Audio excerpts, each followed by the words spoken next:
What's up guys, welcome back to the channel. In the last video, you guys saw we bought another Subaru. I did go ahead and buy a Hawkeye WRX. Only one problem, same problem we've had with pretty much all the Subarus at this point. It does have bad case of the rod knock, so we gotta whip this engine out real quick, get this thing rebuilt, and back on the road. Car is already on jack stands, so we are ready to drain the fluids and start tearing everything apart.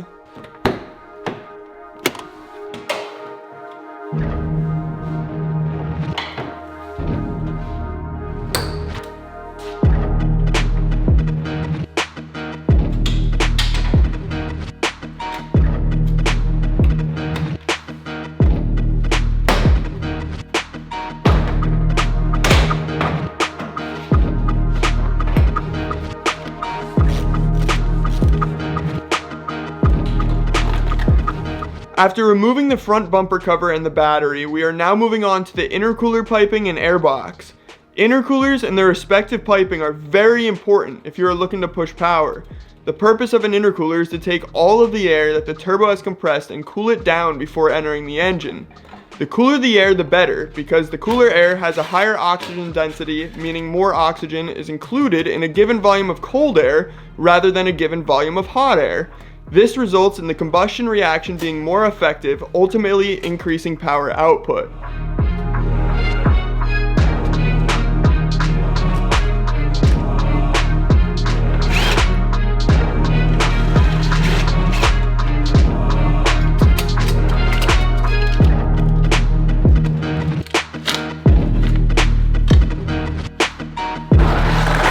Moving on, we are now draining the coolant from the coolant system in the car.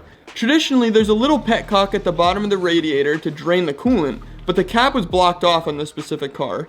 We resorted to draining the coolant from the water pump feed hose right behind the radiator. Do this slowly so you don't make a big mess all over the garage floor.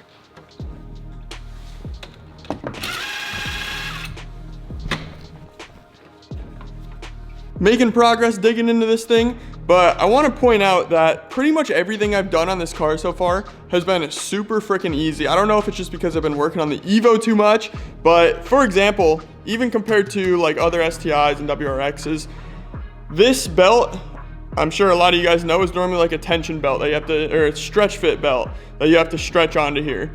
This one has a tensioner right there, so a lot easier to get on and off. Not a pain in the butt, don't need a special tool or anything like that. You just pop it off when you loosen the tensioner. It's little things like that that this car has.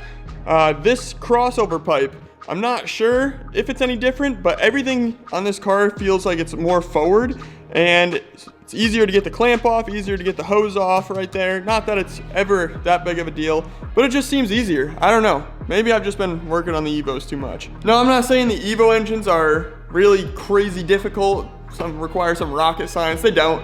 They're pretty simple, but without a lift, it's a little bit more challenging to pull it out the top. And that's what I've been dealing with some of the Evos here at the house. But yeah, I miss working on the Subarus. These are a breeze. Wait. Before we do anything else in this video, I gotta jump in and interrupt, all right? You guys have been asking me for a long time, Brandon, when are we gonna do hoodies? Well, guess what? We got hoodies. So on Christmas Eve, we're gonna be releasing these hoodies. We got the Panzerbuilt logo in the front, of course, and then we got the Panzerbuilt dog logo on the back, black on black. Looks super sick. And then, like I said, we got tees to match. So we got the Panzerbuilt logo in the front, we got the blacked out dog on the back, and these, the tees with the short sleeves, have a flag on the sleeve. It's a little added design. I love having a flag on the sleeve on my tees. But here's the deal, guys. I'm gonna keep it 100% transparent with you. The first Panzerbuilt drop we ever did sold out really quick. The second one, I actually ordered less tees and I stood on them for a minute. And I don't want to do that again. So we barely made any of these. I think I might have like 2 or 3 hoodies per size. Same thing with the tees. So literally like nothing. We're predicting and also hoping that these are gonna be gone within the first couple minutes. So Christmas Eve at 2 p.m. Eastern, jump on panzerbuilt.com, get yourself a hoodie or a tee. I personally love these. They're super, super comfortable. The tees, if you guys have ordered them in the past, you know that the quality is about as good as it gets. So don't miss out. 2 p.m. Christmas Eve, PANZERBUILT.com. I'll see y'all there.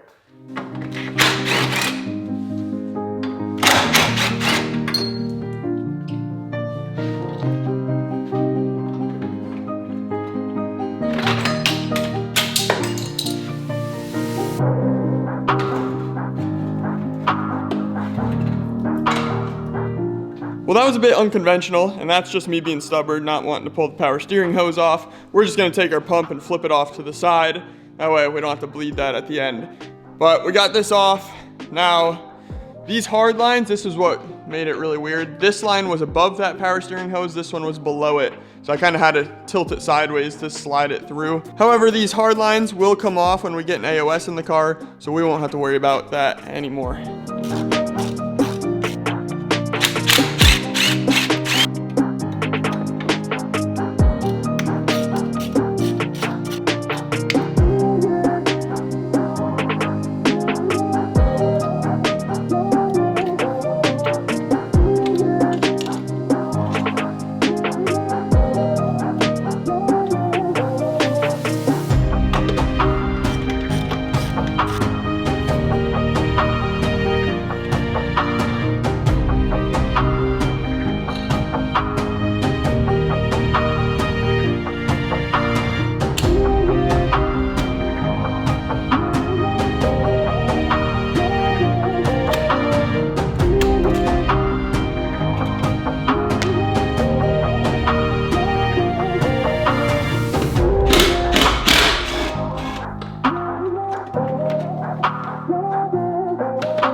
I went ahead and knocked out a lot of this back end stuff off camera. Starter, pitch stop is off. We got the downpipe off.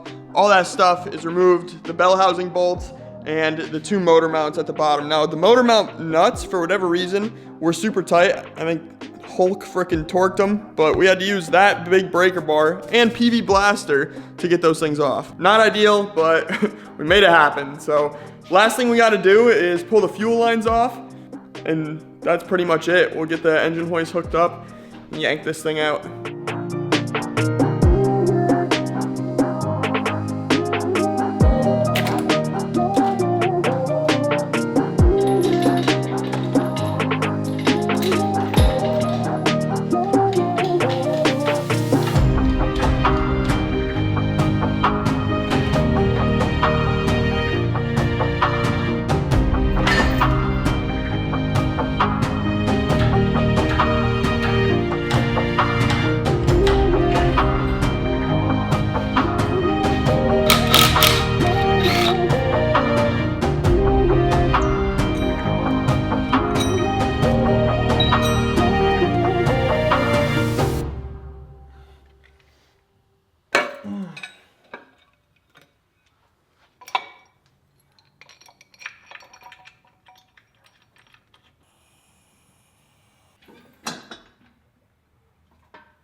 Well, the engine is officially out of the car, and we have it over here on the engine stand. I did go ahead and clean up the shop a little bit.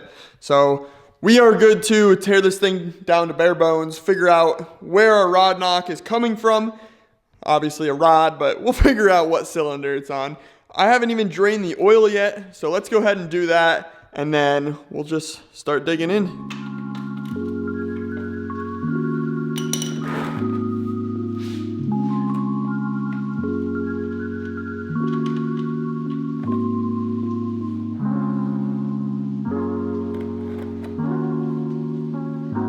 Oil does not look too hot, guys. That is a lot of metal shavings in there. All right, let's get to work.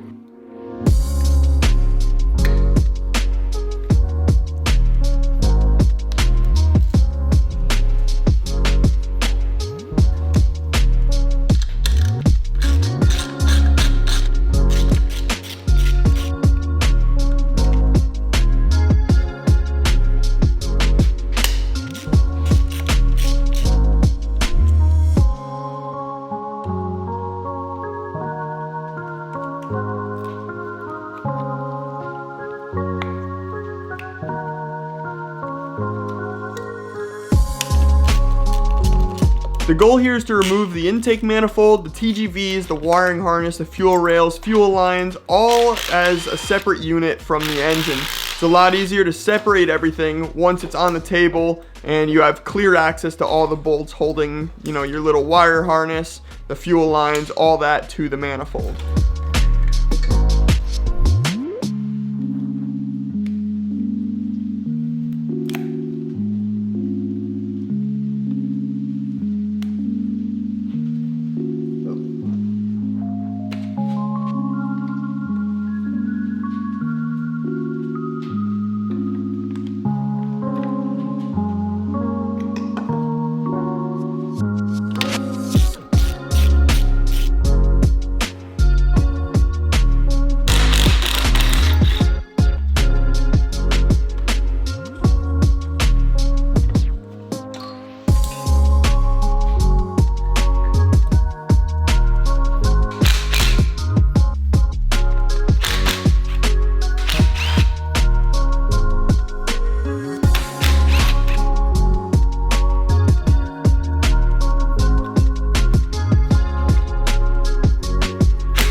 Well, I done goofed. I've got the engine all the way stripped down to obviously what you see here, but I've never dealt with these single AVCS cams before, so I don't have that tool. I have like every Company 23 tool in the catalog, but I don't have that one.